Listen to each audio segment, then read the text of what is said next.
So we made a kind of a mid-air change of course as far as our episode topics are concerned, because after last episode where we briefly discussed some stand-up comedy, we decided, hey, that would be a good topic for an episode.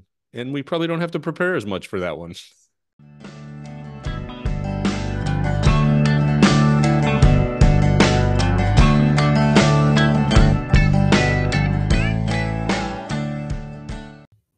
You're listening to Third Song In with Chris Derrickson and Tom Polachek. Because I think you and I have a lot of stand-up comedy records, performers, whatever, kind of at the back of our head at all times. I feel like I'm always making a reference to some stand-up, from the last 40 years or so. So we decided that this time around we would talk about stand-up comedy, not stand-up comics in movies or TV or what have you, but just either seeing people live, seeing them on Comedy Central way back when, or seeing them now on Netflix, or just listening to the albums these days, listening to them streaming, I'm sure. Yeah, I mean, both of us have been into stand-up comedy for ever, it feels like. And I don't know why I thought about this, but it just reminds me of like the heyday of shows that had stand-up comics. I mean, Saturday Night Live is still going, but when we were in college, it was in its, I would say its glory days with Bill Murray and Gilda Radner and John Belushi.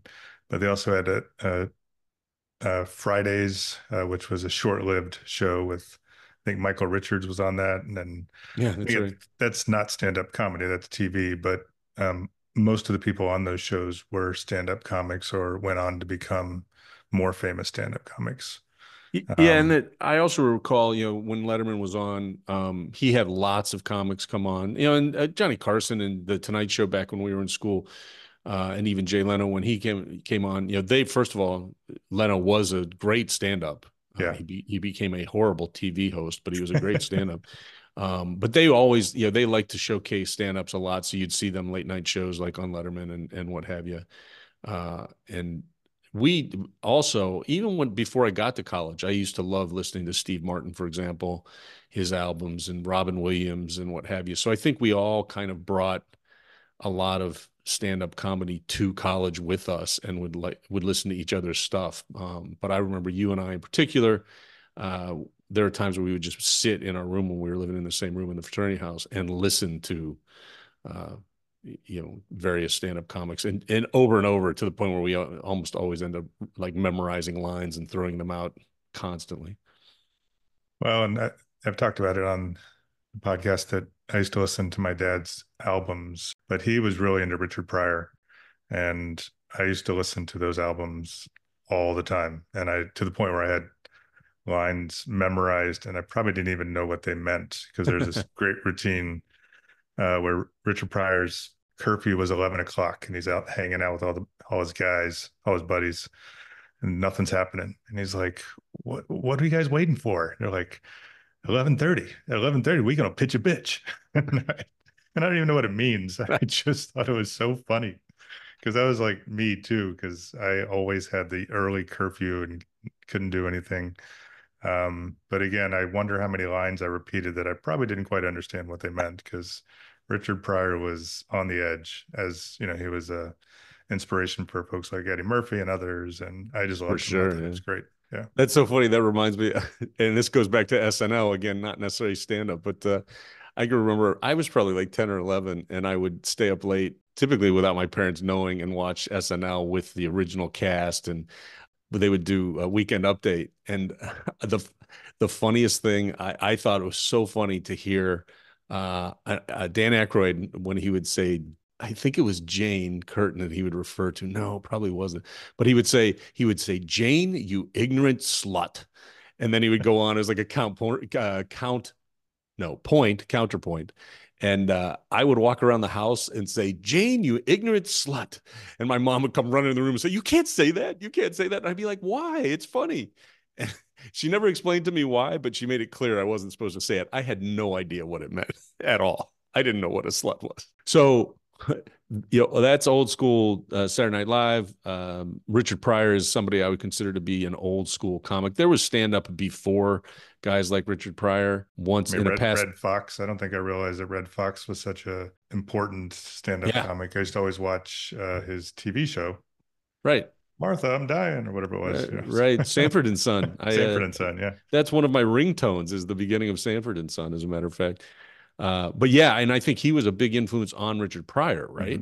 Mm-hmm. Richard Pryor made, I think most current, or at least most comics that were of our generation looked at Richard Pryor as the groundbreaker, the guy who's so much more personal eventually. And it wasn't right away. It's like most performers or most art, everything happens in steps, but a lot of comics point to him as being the guy who made it okay to talk about your personal life and not just tell jokes, because I think Red Fox was a joke teller. He happened to be apparently really filthy, and he was notorious for like his Blue album or Blue albums, I guess, that he put out to where he'd swear and talk about all kinds of crass stuff. But they were still joke. What are they? Set up punchline kind of stuff. And Richard Pryor, I don't know if he's the first guy, but he certainly would tell stories, and they were very personal, it felt like. But I also I consider him old school for me, even though I know there were people before him. But you had talked once about Bob Newhart, I think. You brought him up at some point in an earlier episode, and he was, again, more of a traditional comic. And I think he started doing stand-up comedy in the early 50s, maybe late 50s, but before I ever paid attention to any of that stuff. But he's really funny. But then you had guys, and again, I refer to them as old school, but they were really groundbreaking because along with Richard Pryor, probably George Carlin was the most groundbreaking comic who started out as a joke teller and then became something completely different, really changed things, I think.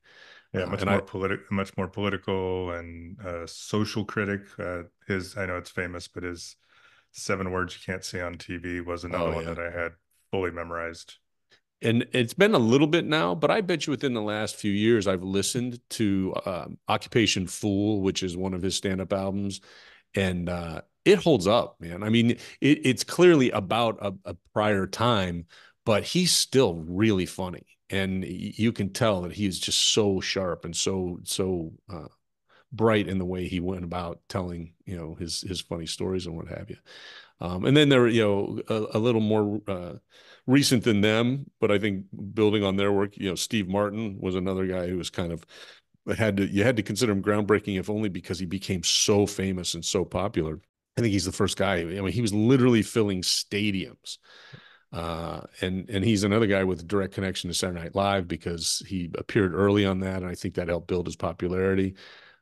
And then there were guys like another guy I always think of as one of the building blocks for more modern comedians was Robin Williams, who I just loved. And he made himself famous as a TV star, but his stand-up comedy was just insane. And he brought such a crazy energy to everything. And it was really it still is really interesting to listen to their albums because I do think they hold up pretty well. Yeah, I haven't gone back. I mean, Steve Martin, I think of first and foremost as a stand-up. Robin Williams, I came to think of more of as an actor, like you said, Right. both movies and of course, Mork from Ork or whatever the Right. TV Mork show and was. Mindy. Right. Mork Mork and and Mindy. Mindy. I love that show. But his stand-up was brilliant. I mean, he Yeah. was really, really something special. Yeah, back in school, I can remember our friend Andy Armstrong, who's been a guest on the show. He and I would literally take a Friday. We would pick a Friday. This was probably like senior year in college, and we would get a bottle of bourbon. We would make whiskey sours, and we would sit for like 3 hours and listen to Steve Martin albums. We would decide that was going to be our Friday night. And people would come in and out of the room while we were listening, and they'd sit for a while and drink and listen. And we'd listen to like three albums in a row. I always look back on that fondly because I can listen to Steve Martin, those old albums, even Let's Get Small and Wild and Crazy Guy and what have you.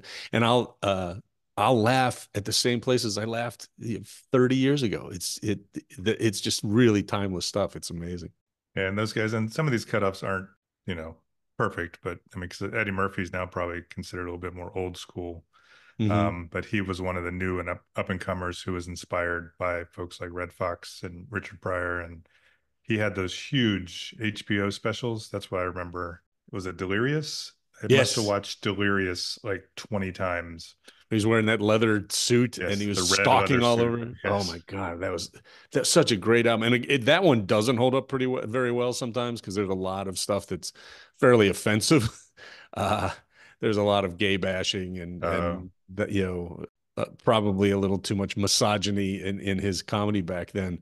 But man, I had tears in my eyes and I was stupid and maybe not very considerate of other people, sensitive, sensitive, right? sensitive, considerate. But it was funny, and he found a brilliant way of putting that stuff together. And there were guys like him, and in the '80s and '90s, it was, Bill Hicks was another guy who I think was fairly groundbreaking, and Sam Kinison, who in retrospect was just screaming a lot, but he they all basically were able to go through the door that I feel like Pryor and Steve Martin kicked open because those guys did play stadiums and they made tons of money just doing stand up. And before, Steve Martin was doing that stuff, you didn't get that opportunity. And then a lot of really good stand-ups then ended up doing the goal seemed to be to get a sitcom and get TV money. So you had Yeah. guys like Jerry Seinfeld, who was hilarious, who obviously created an incredibly successful show. Ellen DeGeneres did that as well.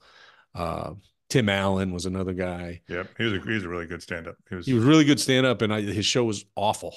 Yeah, that sure. that It's not called Tool Time. What the hell was it? That was the show within the show. Anyway, it was terrible. And some of them were good, some of them were bad, but that was everybody would do stand up. It felt like after kind of those old school guys who love doing stand up for its own sake, and Jerry Seinfeld might be an exception, but most of them just did stand up long enough to get that TV development deal, and then they were off the stage. Yeah, and we have him listed, and I still can't figure out how Pauly Shore got to be so famous because Yes, yeah, I know. That's his why I put him movies were down. terrible. I don't remember him as a stand-up. I'm sure he was, but and we didn't list Bobcat Goldthwait, A who's another one personal of favorite.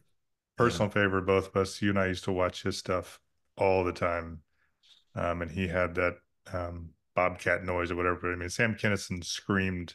Bobcat had that weird growl or whatever he did. It was almost like he was nervous, yeah. but he was brilliant. And we'll talk more about him later. Yeah, there's a category I think of stand-ups who create a character and do their comedy through a character. And in my Sam Kinison, he also I think was fairly personal as a comic. Like he told a lot of stories about, his relationships and what have you, but the character, both of them had very grating, they were annoying characters, but um I think Bob Goldthwait was there was more there. I think there was more there. His stuff was a little more insightful, and he still performs now without the character at all, without being that crazy whiny screamy kind of guy, and still very very funny. And he was always very self-reflective and self-critical of the industry. I thought he was you could see his brilliance. I thought Yeah, I he's just agree. a really smart guy. He got it. I agree. I agree.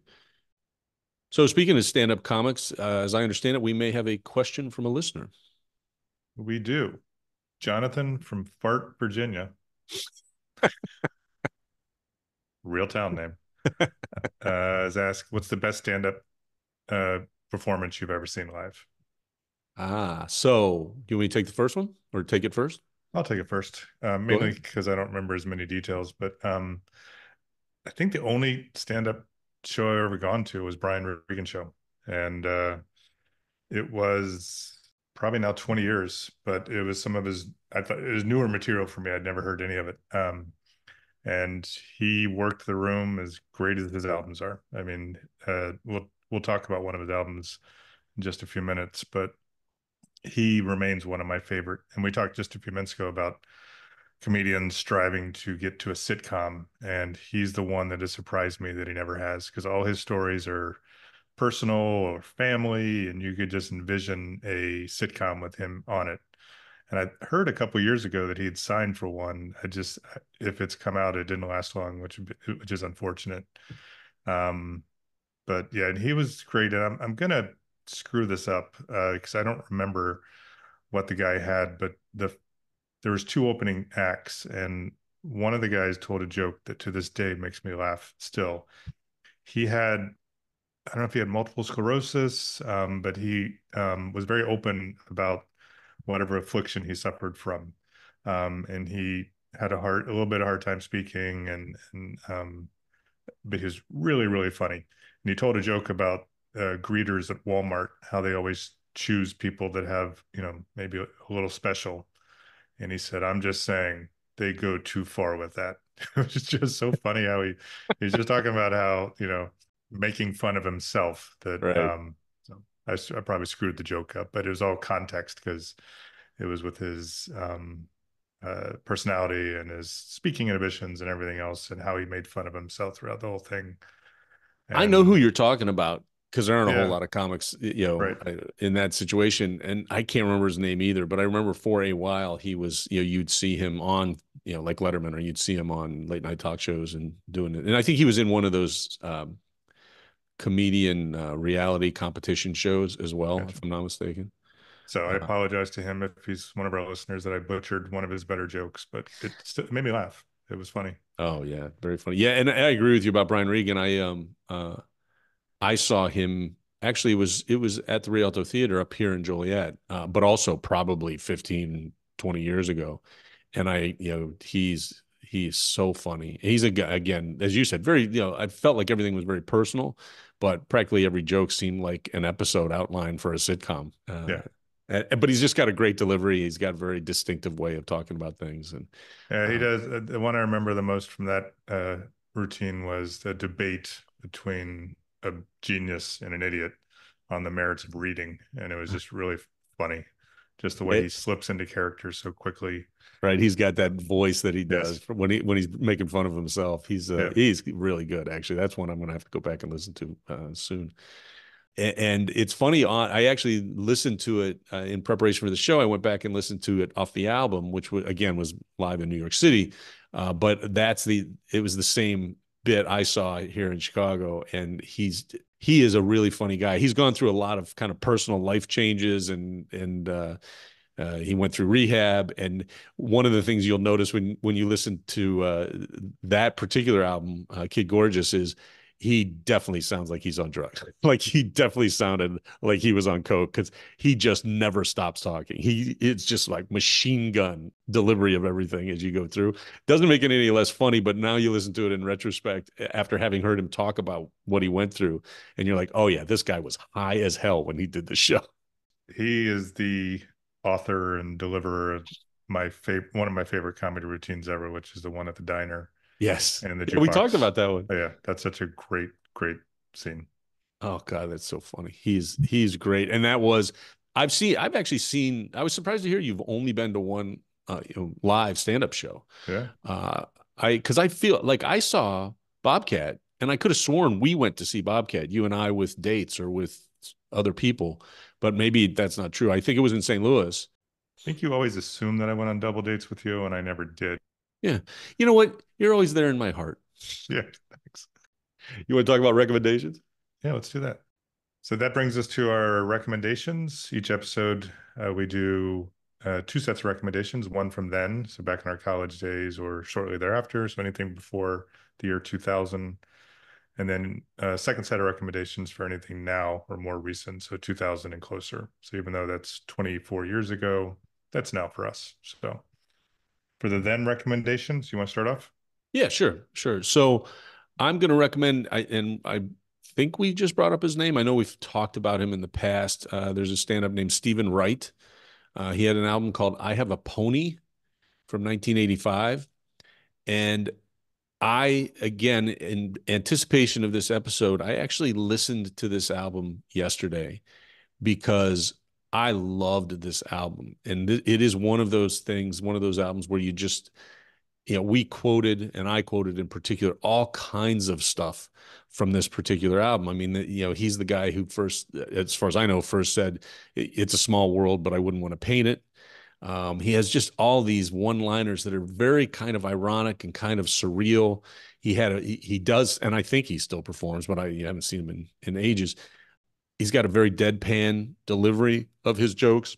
And if you had asked me to rate I Have a Pony back in 1986, 87, when we were listening to it frequently, I would have definitely have given it a 5 out of 5. And I did feel like he was kind of a breakthrough comic. He was so surreal that he would tell one-liners, but they were so weird that you'd pause a bit before you'd laugh because you couldn't quite figure out what the hell he was even talking about.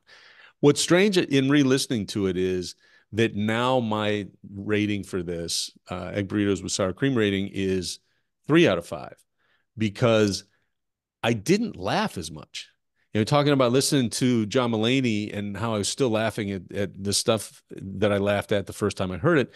These just kind of, I would smile a little bit here, or I'd sense one coming that I knew was coming. And I don't know if it's because at the time he was so groundbreaking and now so many comics have stolen parts of the way he delivers jokes, or if it's just that I've listened to that album so many times that it just can't make me laugh anymore. I don't think it's the latter because, like I said, if I listen to Steve Martin, I still laugh. If I listen to John Mulaney from 10 years ago, I still laugh. And I didn't really laugh at Stephen Wright as much as I thought. I still think he's brilliant, and I do think he was groundbreaking. And I'm recommending it because I do feel that he was a transition for stand-up comics in a lot of ways. I think he opened the door for what they ended up calling, alternative comedy or alt comedy, like Sarah Silverman stuff. And there were comics who really went off the, felt like they could go really past just the standard setup and punchline type of thing.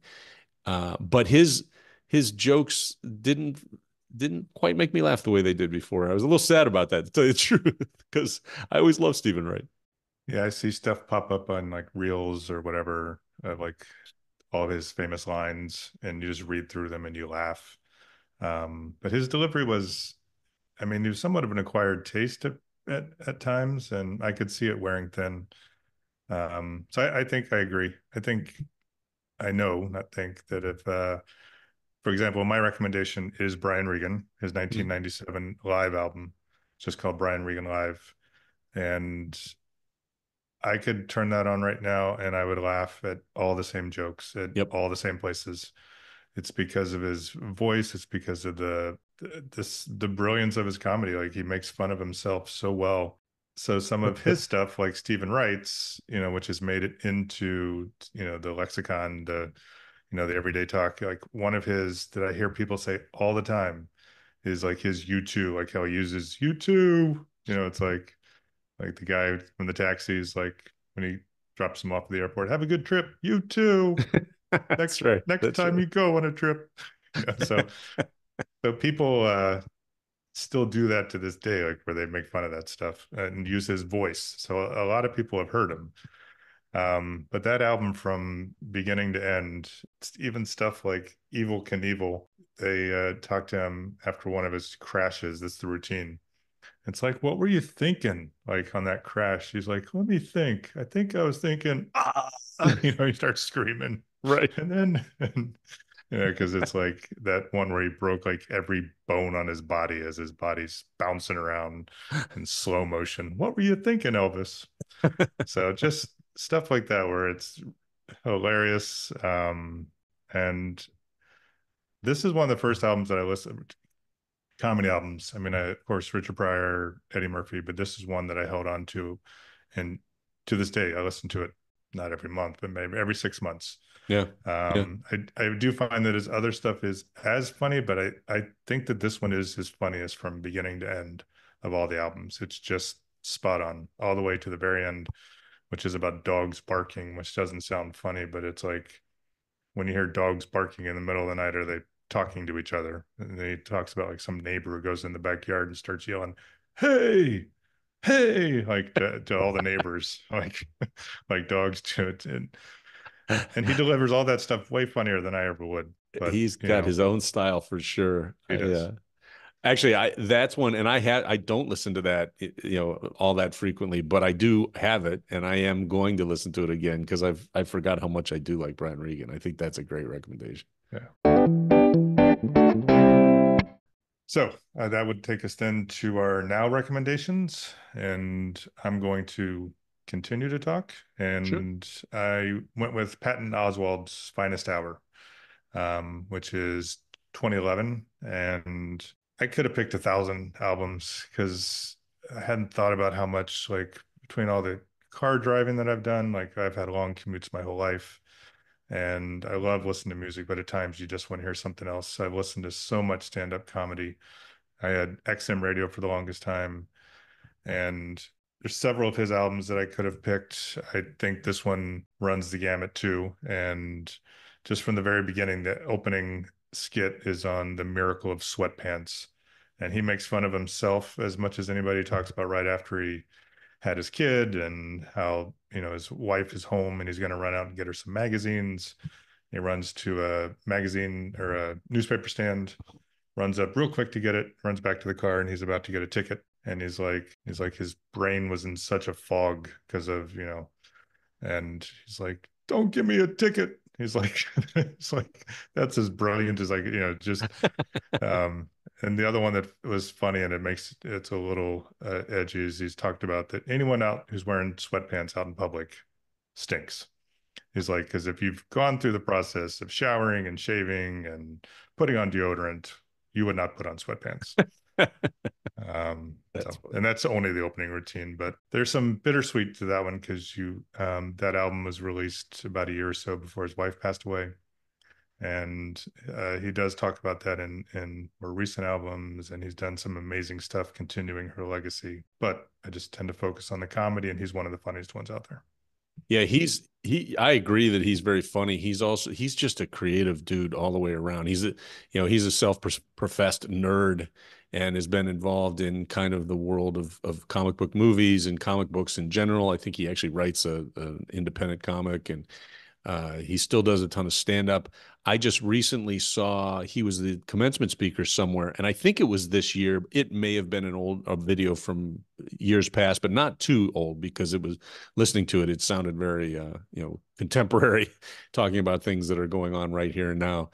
And he seems like he's a brilliant, brilliant guy who, not the most handsome devil in the world, and he's really he kind of digs into just his own personal life, his own personal struggles. Like you said, even the death of his wife, which was kind of a horrible story in and of itself. But he manages to consistently be funny and really create a lot of interesting stuff, I think. And I think that's a theme, is if you look at the ones we've put up there, a lot of them are really, really smart people. And maybe that's what you have to have. There's certainly some that are just a little more rote, but I feel like all the ones we have are, the ones we've chosen.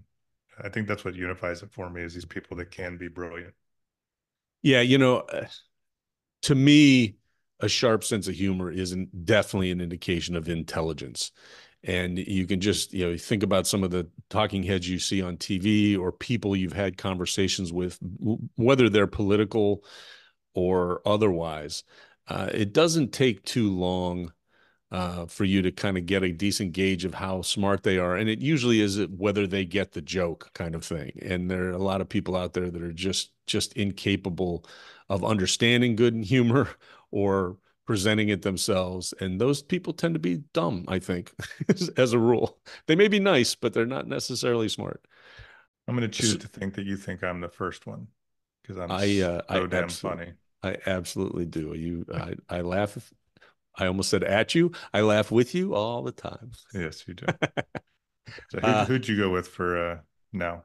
My now recommendation actually is a comic we already talked about, Steve Martin. He wrote a book called Born Standing Up came out in 2007 on Scribner. It is, I think, a very interesting story because Steve Martin was the most popular comedian, certainly of his time.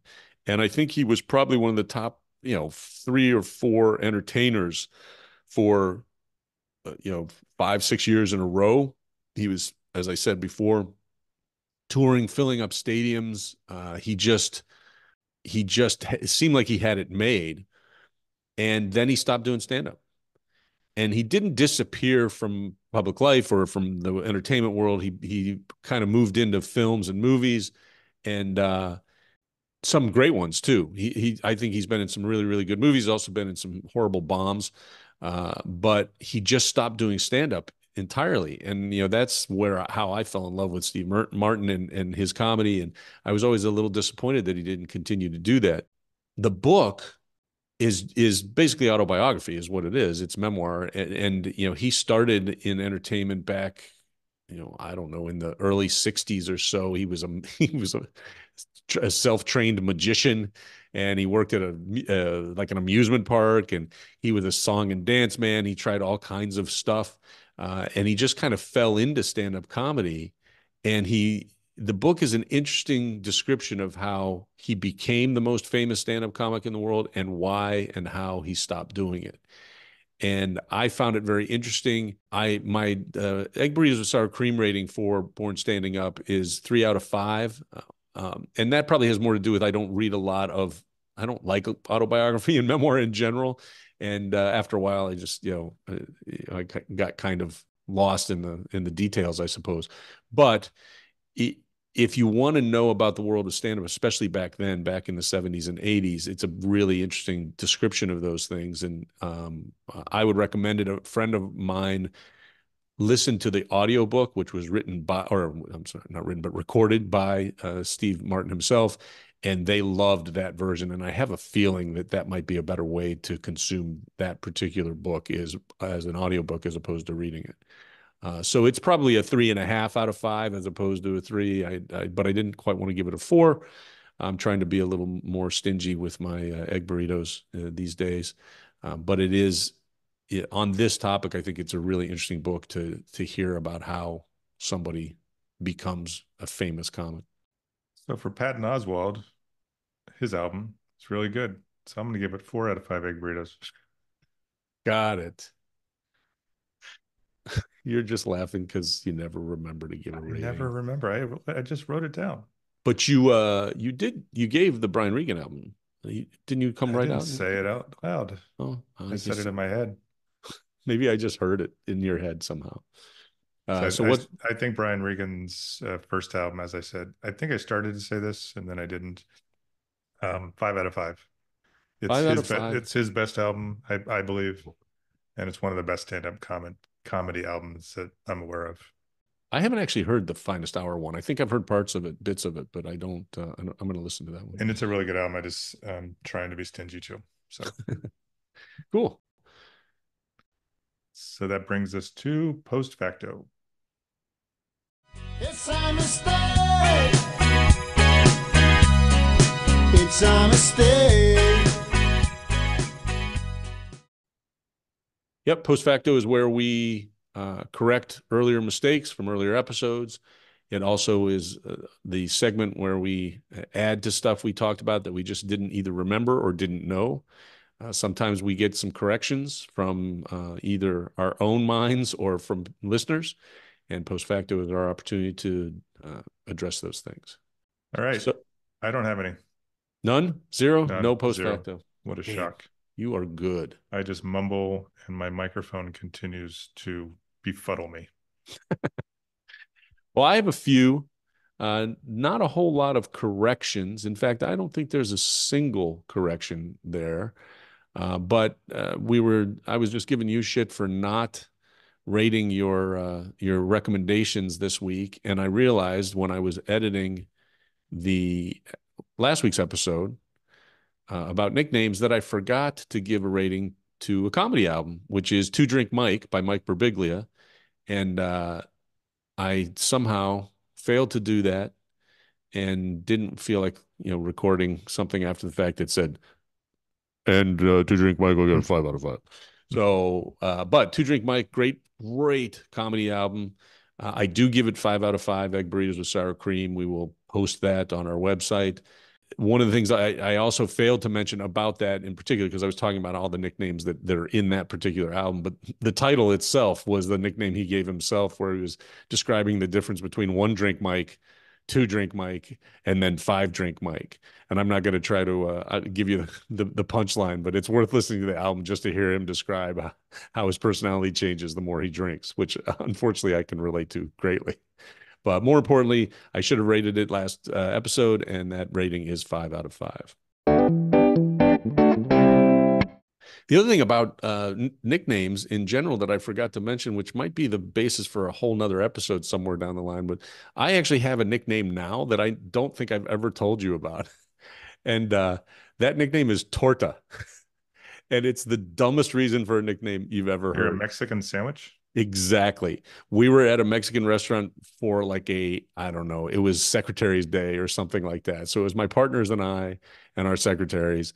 And as usually happens in those situations, all of the partners, all the attorneys kind of sit in one part, and the secretaries all kind of sit at another part of the table. And we're not really mixed together very well, which is horrible on all of our parts. But I showed up late.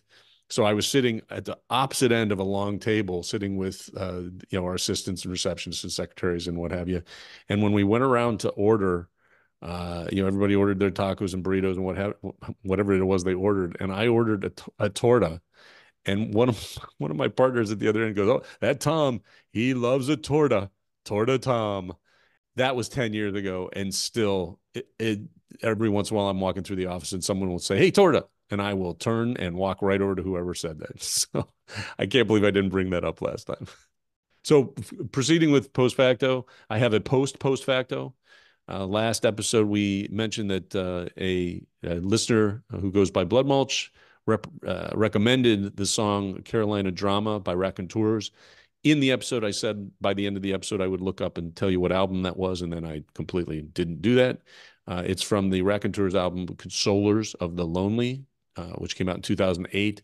It's really, really a good album. And as I said last episode, that's a great song, and we really appreciate the recommendation. And then my final post facto is way post facto, because I think we may have discussed this at the end of season 1, or it's probably season 2. We had a science fiction episode. We talked about a lot of stuff, and you recommended a book by the author Brian Freeman called Infinite. And I read it. I actually finished it a couple weeks ago. It was one of the books I finished before I finished Monsters, which was my homework assignment for the podcast. But one of the reasons is I started reading Infinite and I loved it. And I just kind of tore all the way through it to the exclusion of other books and other stuff I was reading at the time. That I give, and I think you may have done so at the time, 5 out of 5 egg burritos and sour cream as well. You're absolutely correct. Really interesting book, great writer. I'm going to read more of his stuff. It's an alternate universe type of book, an exploration of those kind of things, but it's not a comic book superhero thing at all. And it's very emotional too. He did a really nice job of writing the primary characters, and I really enjoyed it. So I just felt like I needed to give you kudos for recommending that in the first place. Well, thanks for the kudos. I think I may have only given it 4 out of 5 stars because we were on a stingy streak there. I'll have to I don't remember. Yeah, I really liked it. That book has really stuck with me. Just the whole concept of how life branches off at all these key moments, and there's all these parallel universes of your own life, which is cool. Yeah, so, thanks. Yeah, it was awesome. All right, and that's going to take us to a new segment. Yes, we're going to premiere a brand new segment that, at least temporarily, we're going to call Staff Recommendations.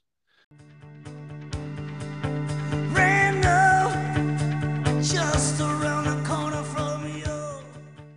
And the idea is we're going to recommend something, and again, throughout pop culture, who knows exactly what it'll be. It'll be a lot of music, is my guess, but that's very new, as opposed to our now recommendations.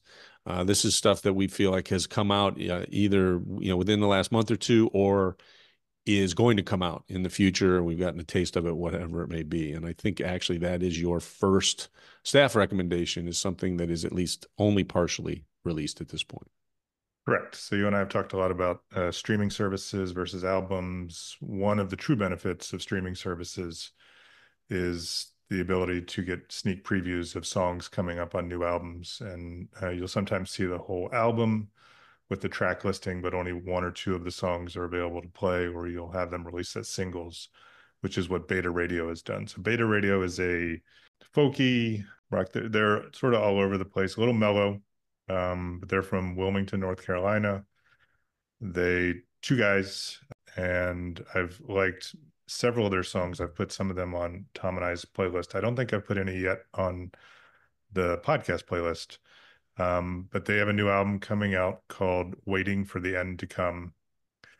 And thus far, they've released 5 songs, and I really like 4 of the 5, and I kind of like the 5th one.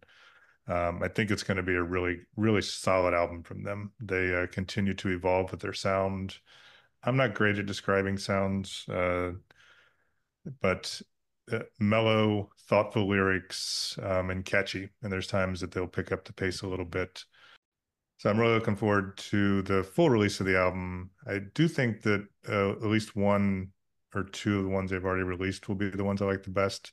The latest one that they just released this past week was called Find Someone, and I would strongly encourage folks to check that out on either Spotify or YouTube Music, which is where I listen to. Yeah, you turned me on to Beta Radio. There's a playlist a couple of years ago where you recommended a song called I Am Mine. Yep. Which is on Colony of Bees, which is, I think, like from 2014, something like that. Anyway, that's on my workout playlist. I love that song. I like that band a ton, and I'm looking forward to. I haven't listened to any of this new stuff. When you put it on the outline, I was excited to hear that. That they had something else going on. This is for you and me as much as it is for the audience. Yeah, which is like what, 3 more people. So we like to exclude those other 3 people every once in a while. Little fun fact. So I don't watch it.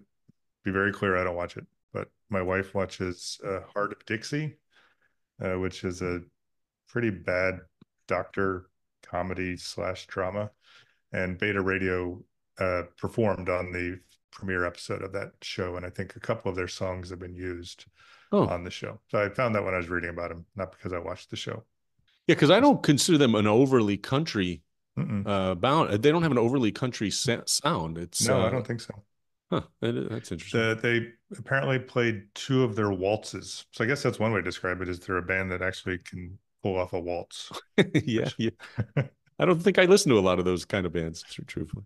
Me neither. What you got for this staff recommendation? So I was going to recommend something that Todd Snyder is putting out, although the first one was kind of out months ago. It's an ongoing thing. So, and I think I discussed Todd Snyder, and I discuss him a lot. So I'm going to pass on my Todd Snyder recommendation. But in the interest of synergy, I am going to recommend an album that, similar to you, is to your recommendation, is coming out soon, but has released 4 songs so far in anticipation of what I think is an August release. And the artist is Morgan Wade, who is a female. Morgan's a tough, you never know with that name, if it's going to be male or female. She is country, closer to country than alt country in my mind. That she's pretty, also closer to rock and roll in a lot of ways than alt country.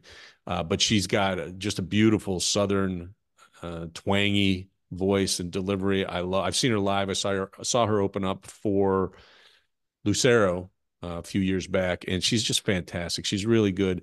And the album coming out later this year is Obsessed, and it seems like it's a little bit of a departure because it's the 4 songs that have come out so far. They're all fairly slower. They don't rock quite as much as some of her other stuff, and they're very introspective.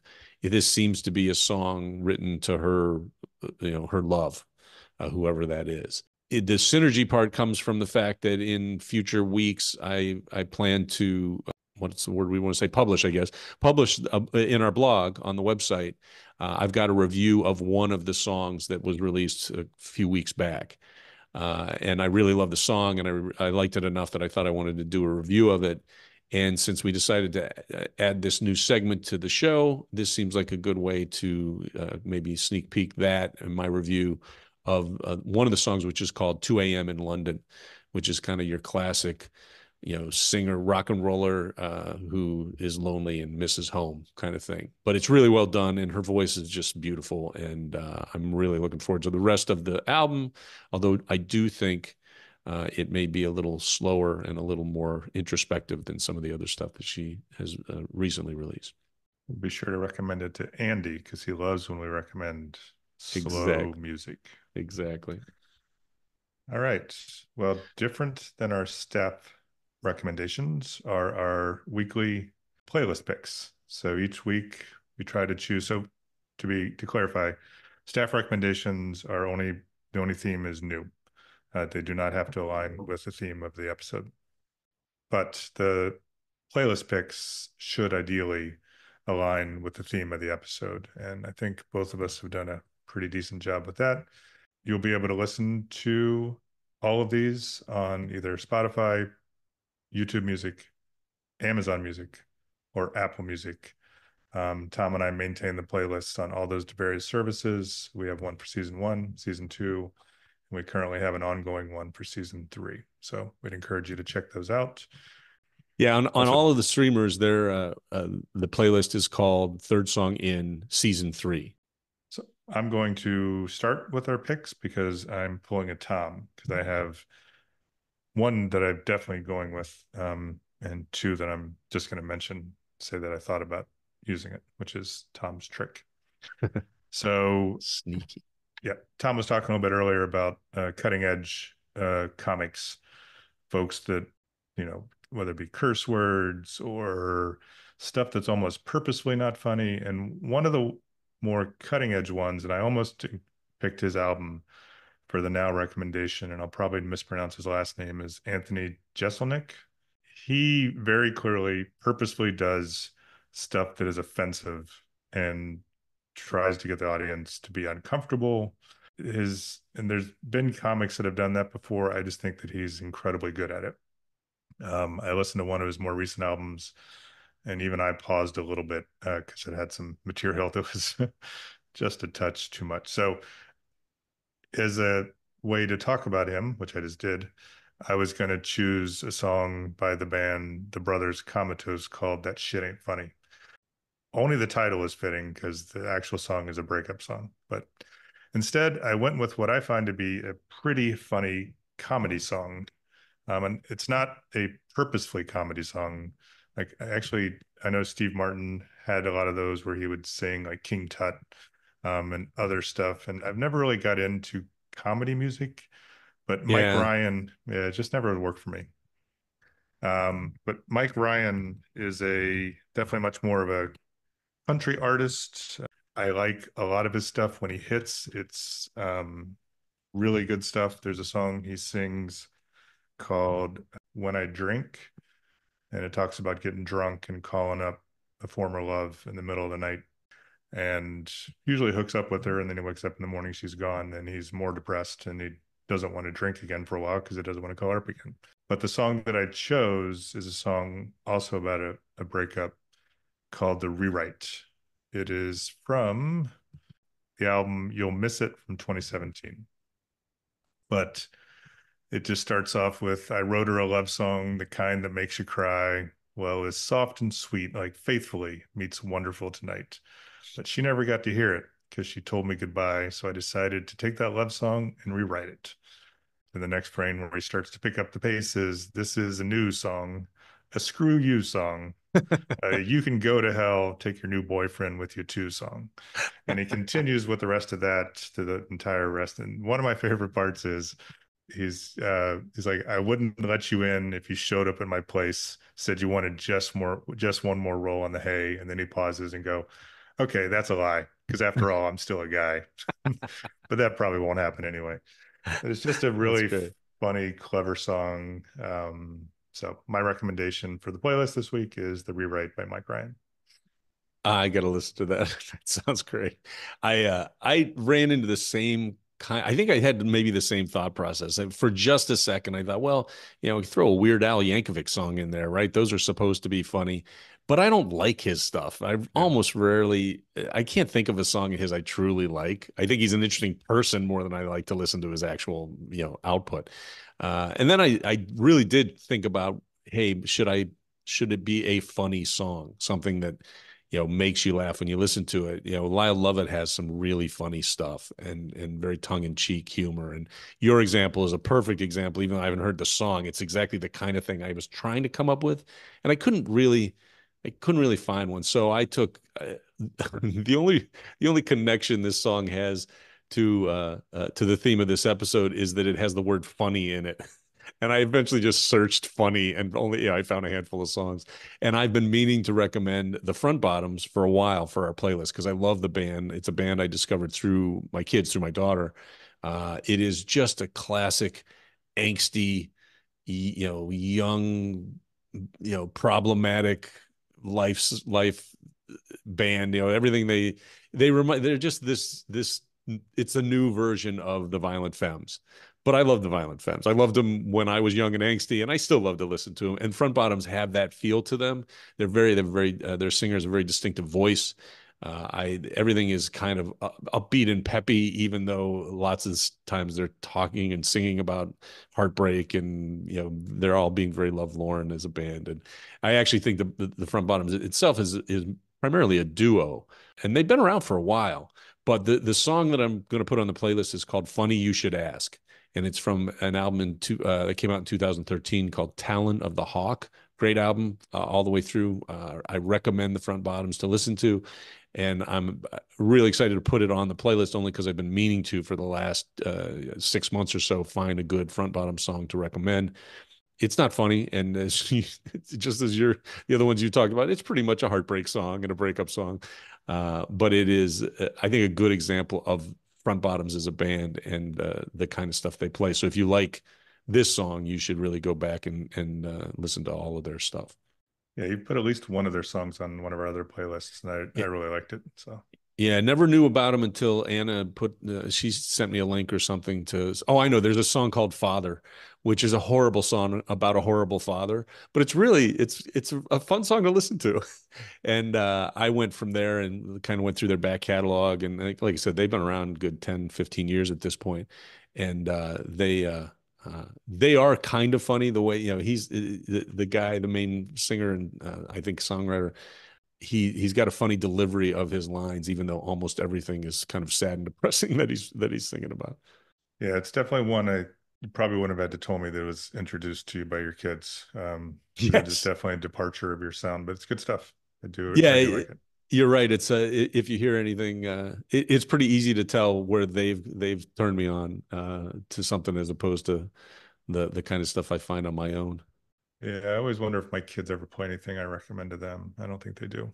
Yeah, mine don't. I've asked. They don't play anything I recommend. They don't read anything I suggest. It's someday maybe. I'm just hoping I'm planting seeds that they'll eventually get around to. Yeah. All right, so that brings us to the end of our episode. We always encourage you to give us any feedback, whether positive or negative.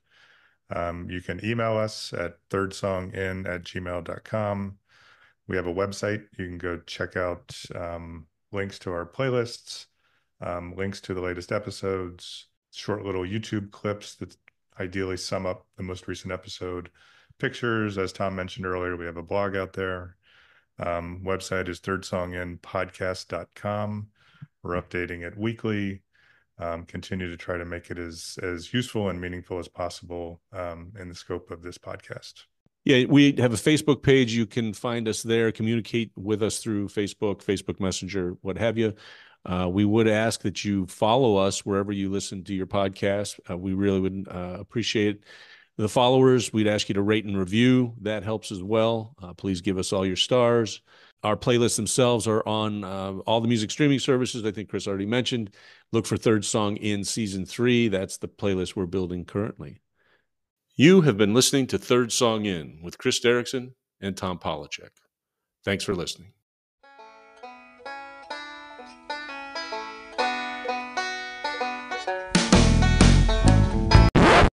Thanks for listening, and give us all your stars.